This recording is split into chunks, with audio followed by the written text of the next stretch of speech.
Welcome back to the 2-Minute Warning. Today I'm looking at the Las Vegas Raiders and what to expect from them in the 2021 NFL season. But before getting to that topic, question for those of you viewing: who is the Las Vegas / Oakland Raiders all-time leader in interceptions? If you know the answer, comment it down below. If you do not, I will reveal the answer again at the end.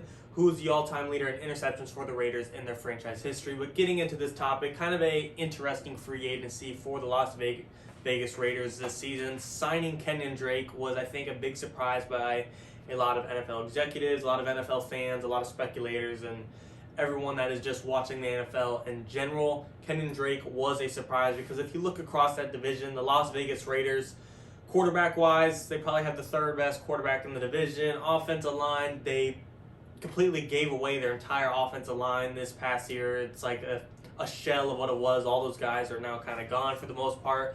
Defense was last in the division for the most part. Receiving core isn't the best in that division by any means when you're facing Tyreek Hill and Travis Kelce. And really, the only type of, piece on your team that had an edge over all the other guys in your own division was the running game in Josh Jacobs. He's probably the best running back in that division between Josh Jacobs on the Raiders, of course, Clyde Edwards-Helaire being the starting back for the Chiefs, Austin Eckler for the Chargers, and then I guess a prime Melvin Gordon for the Broncos might take the edge over Josh Jacobs, but the Denver Broncos Melvin Gordon we have been seeing is probably not going to be above Josh Jacobs. So honestly, I do think Josh Jacobs is probably the best running back in that division. So it was odd to see the Raiders go out and sign another running back at Kenyon Drake, who is a pretty above average running back in my opinion, probably top 15, top 20 running back in the league, which isn't amazing by any means, or really you don't need that type of signing when you probably have an already top 12 running back in Josh Jacobs. So that was probably the biggest free agent signing, but outside of him, they did get some relatively big names on defense in Yannick Ngakoue and Solomon Thomas, and of course they re-signed Jonathan Hankins to try and get that defensive line to create some pass rush finally for that Raiders team. I think Yannick Ngakoue and Solomon Thomas will help out that tremendously. And then on the offense, they did add John Brown, a receiver from the Buffalo Bills, after losing Nelson Aguilar to the New England Patriots. So looking at the receiving core, it's not the greatest, especially with Henry Ruggs, and John Brown being two smaller wide receivers, both great hands, both got pretty good speed, but they're kind of one-dimensional. And then your third is Hunter Renfrow. However, outside of the actual receivers, the wide receivers, you do have a top 3 tight end in the league, Darren Waller, who's practically just a gigantic wide receiver. Darren Waller is one of the best in the league to have on your team for sure. So I have to cut the Raiders a little bit of slack in the receiving core when they have Darren Waller, who is easily the number 1 target on that team. You still have Derek Carr, who is a completely viable quarterback in under center for the Las Vegas Raiders. I think he's a top half quarterback in the league for sure, top 16 in my opinion. And then you have a great backup quarterback as well, Marcus Mariota. There's speculation that you might release him. However, that offensive line, if you're a Raiders fan, how you guys just kind of lost that and just all crumbled, trading away or losing Rodney Hudson, kind of the leader of that offensive line in my opinion, but you brought back Richie Incognito. Just a lot of weird moves made by John Gruden and the front office of the Raiders. John Gruden, 10-year contract. No matter what you think of him, he's going to be a Raider for a very long time. So we will see. And then the secondary, Raiders defense in general is awful last year, but they did add additions with Yannick Ngakoue and Solomon Thomas to hopefully help that. But the secondary is not great. It's not going to be held down by Jonathan Abram and Jeff Heath by any means. I don't want to say the leaders of that secondary because you got the cornerbacks too, but overall that secondary is not great in general, and you need to add an addition there for sure. So looking at what I expect from them in the 2021 season, finishing below 500 this past year, having playoffs hopes early in the season, especially after beating the Chiefs once and the second time you face them, making it a really close game and being one of the Chiefs' toughest competitors this overall year outside of the Super Bowl and the Buccaneers. The Raiders were probably the Chiefs' toughest opponent, so they did have some hope last year, and I really thought they were going to be a playoff team at one point, and then they just trickled down and finished below 500. And to be honest, next year, I don't see them being much better, and I don't see them being much worse. I don't think this is going to go from a below 500 team to a garbage team of 4-12 or 3-13, or I don't see them doing the vice versa where they upgrade and now go 11-5, 12-4.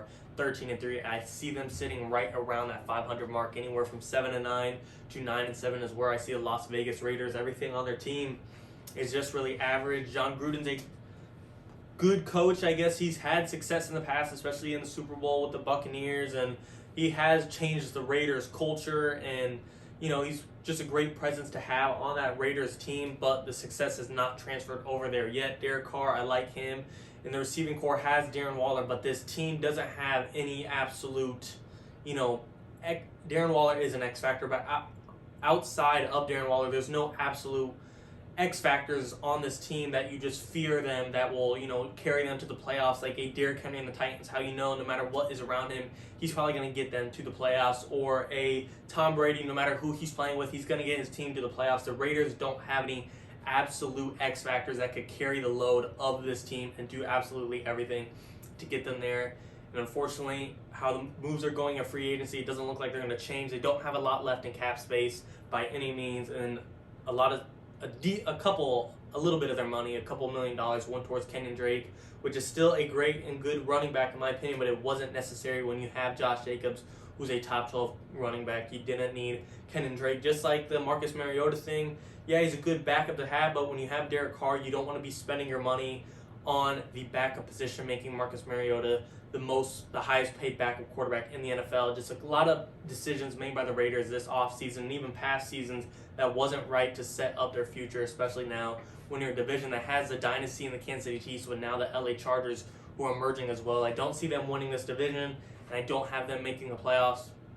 I think on the current roster, they are a little bit better because the offensive side of the football, they were okay with Darren Waller and now John Brown and healthy Josh Jacobs and a good Derek Carr. We'll have to see how Derek Carr does with this busted O-line now. That is a huge mishap for the Raiders that Derek Carr will struggle with, so I could even see them being below 500 and even worse last year. Again, I don't think over 4-12, but a 6-10 seriously would not surprise me. Not a huge gap, but still somewhat of a difference. So I'm really curious to see how they do on the offense, which it wasn't a huge problem last year, but now it might be even more. And then on the defense, yeah, they add in Yannick Ngakoue and Solomon Thomas, and I think that will help, but still, this isn't going to be a X-Factor defense that will shut down the Kansas City Chiefs or the LA Chargers or the rest of the teams in the AFC. AFC is competitive enough. You saw the Miami Dolphins finish 10-6 last year and get bumped out of the playoffs. The Raiders, I don't even see 10-6 being in their realm, so I don't see them making the playoffs this year, but the NFL draft is still coming. Maybe they can hit a couple diamonds in the rough and hit a bunch of home runs all 7 rounds and completely revamp this team. Looking at the first round of the 17th pick overall, I think they should definitely go defense, whether it be Christian Barmore, from Alabama, big D tackle. I think that is probably their best spot to go to help out the defense, because when you got a defensive line that now has Christian Barmore, now has Solomon Thomas, re-signed Jonathan Hankins, and you got Yannick Ngakoue, that is actually a pretty good defensive line and pass rush. But even at 17th overall, you could get lucky and pass on Christian Barmore if a Kwity Paye falls or a Jalen Phillips falls, or who are 2 higher prospects on the defensive line than Christian Barmore. Or if you get lucky as well, one of the top 2 corners fall, and Patrick Surtain or Caleb Farley. I highly doubt one of those 2 will fall because they're the 2 highest prospects at the cornerback position in the NFL draft, and 17th overall, which the Raiders are in the first round, is a lot to ask for, but that doesn't mean they can't get the 3rd best corner in J.C. Horn. Either way, it has to go defense, whether it be pass rush or secondary. To me, you're finally getting somewhere, name-wise on the secondary. There's some big names you can count on, like I said, in Solomon Thomas and in Yannick Ngakoue, but in the secondary, you've got no one, and Jonathan Abram and Jeff Heath, the 2 safeties, even they could be replaced. That entire secondary, doesn't matter who's on it, who you replace, they can't get much worse. So really, they need to explore all options as long as it's on the defensive side of the football. Now, of course, if somehow, some way, a top offensive prospect like Kyle Pitts or a Jamar Chase fall all the way down to 17, then yeah, maybe explore that idea. But last year, you completely whiffed on the first round pick of having the top pick of the receiver position in Henry Ruggs when there was still Jerry Jeudy and CeeDee Lamb and Justin Jefferson available. You chose Henry Ruggs. So really, offense you completely whiffed on. Try and get the defense this year and see if you can figure something out, and you might get a blue chip guy that can help this team a lot. But right now, I think the Raiders have too many holes to really even be fixed in the NFL draft, and I don't have them making the playoffs this next year. Just with a tough division and a very tough conference with a lot of gaps on their team and a lot of issues right now, I don't see it happening. But let me know what you guys think in the comments. Do you think the Raiders will make the playoffs, and do you think I'm wrong, or do you agree and think they will fall short, be right around that 500 mark, if not below it? In my opinion, we will have to see. Comment below. Like I said, for the question of the video, for those of you viewing, the all-time interception leader in Raiders franchise history is actually tied between two people, tied for 39 interceptions from both Willie Brown and Lester Hayes. Thanks for watching, guys. 2-0 win.